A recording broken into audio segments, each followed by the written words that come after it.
Passa a palavra. Passa a palavra. Passa a palavra. Passa a palavra. Falemos de arquitetura. A Pedro Ramalho lançou o convite, João Pedro Seródio aceitou.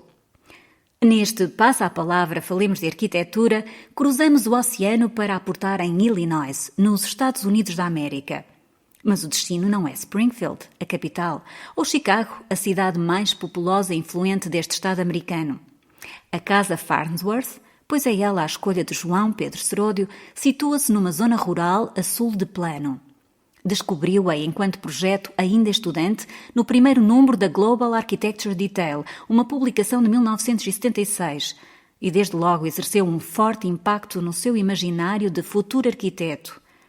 Só em 2014 teria a experiência de a sentir visitando-a.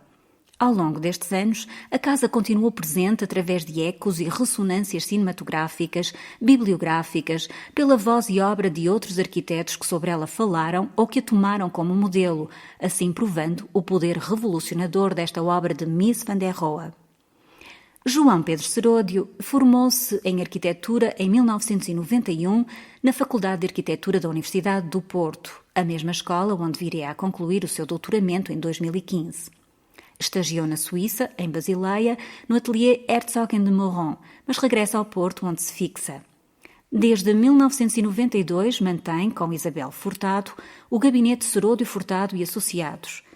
Para além da prática profissional, reconhecida em múltiplos prémios nacionais e internacionais, é professor, tendo igualmente exercido, entre 2004 e 2007, o cargo de presidente da Secção Regional Norte da Ordem dos Arquitetos. João Pedro Seródio reconhece-se essencialmente arquiteto. Não sou praticamente mais nada, diz-nos. Fui outras coisas antes de ser arquiteto, mas em sonhos. Uns banais, outros nem tanto. Quis ser engenheiro de máquinas, inventor e depois físico, astrónomo, mas só consegui ser arquiteto. Sobre a arquitetura que pratica, recorro de novo às suas palavras. Uma arquitetura que não quer fazer rir nem chorar, que quer deixar viver sem atrapalhar a vida de quem lá estiver. Uma arquitetura que deixa entrar o sol e a brisa, que segura o calor quando é necessário e onde se esteja bem, sem ter nada que complique a vida. Austera, como a razão, mas confortável.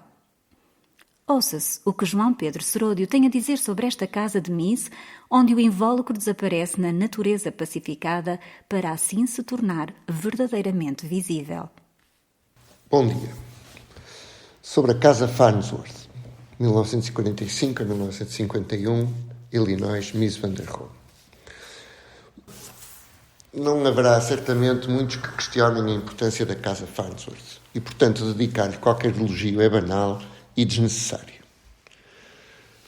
Não há grandes hipóteses de dizer algo de novo sobre esta casa. E por isso vou só referir a memória que tenho dela e outras relacionadas, e como a encaixo numa linha que liga algumas das arquiteturas de que gosto. Yehuda Safran escreveu que Mies van der Rohe percebeu que quanto mais o objeto é da mente, menos está disponível dele evidência externa. E que por isso Mies percebeu que se há a possibilidade de perceber e experimentar uma individualidade externa, essa possibilidade reside inteiramente no poder da mente. A memória. Alguns, durante o curso, tive acesso à GA Details número 1 sobre esta casa. Os desenhos de detalhe e o pragmatismo que revelam nunca mais se esquecem. E julgo que esse pragmatismo de algum modo ficou.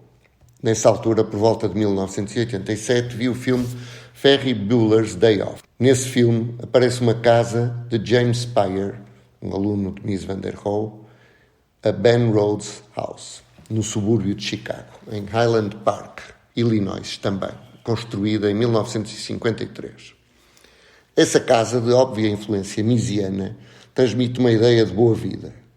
E claro que a presença de um Ferrari 250 GT Spider, de 1961, ajuda e contribui para fixar essa memória.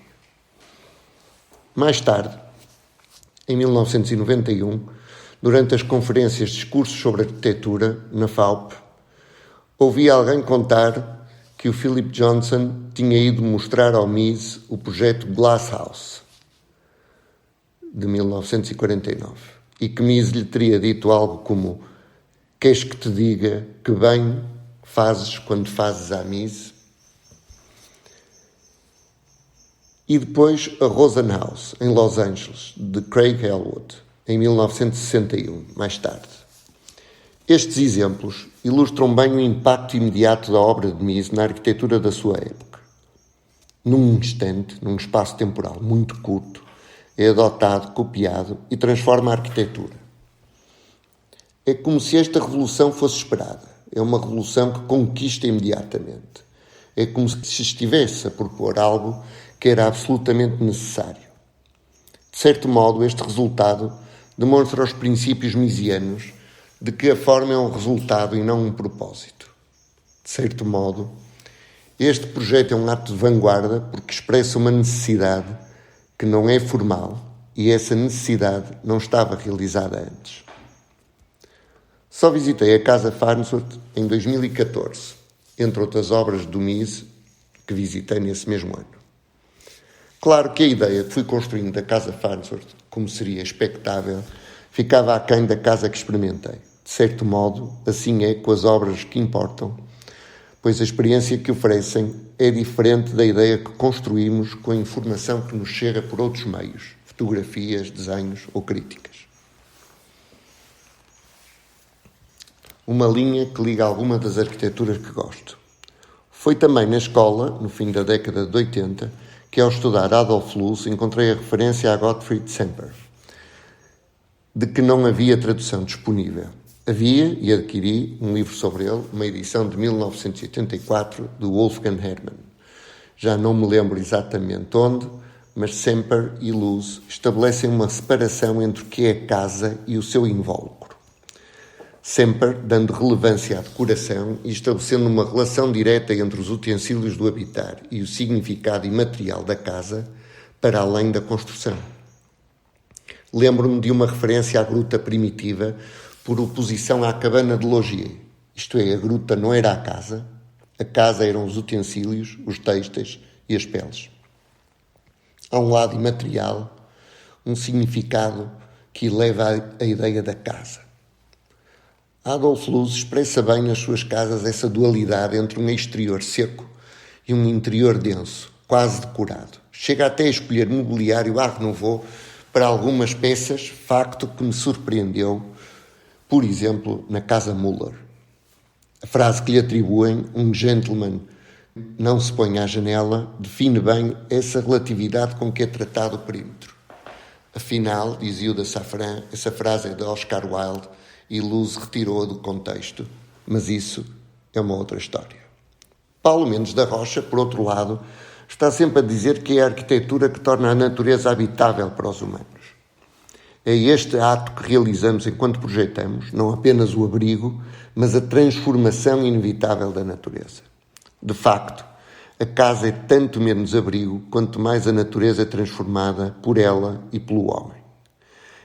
É, aliás, isso que se vê nas obras do Paulo Mendes da Rocha. Por exemplo, na Casa do Butantã, onde a natureza é quase violenta e interpenetra a obra e, de algum modo, justifica a expressão inflexível do botão. É aqui que volto ao Mies e à Farnsworth, um momento em que o invólucro desaparece na natureza pacificada, é anulado nas paredes de vidro e expõe a casa, a verdadeira. Demonstra assim que este princípio, definido 100 anos antes por Semper e Loos, que a casa não é o invólucro, e na anulação da evidência externa do perímetro, só a verdadeira casa ficou à vista, porque quanto mais o objeto é da mente, menos está disponível evidência externa. Passa a palavra. Deixemos por enquanto Illinois. Quem se seguirá neste passa a palavra?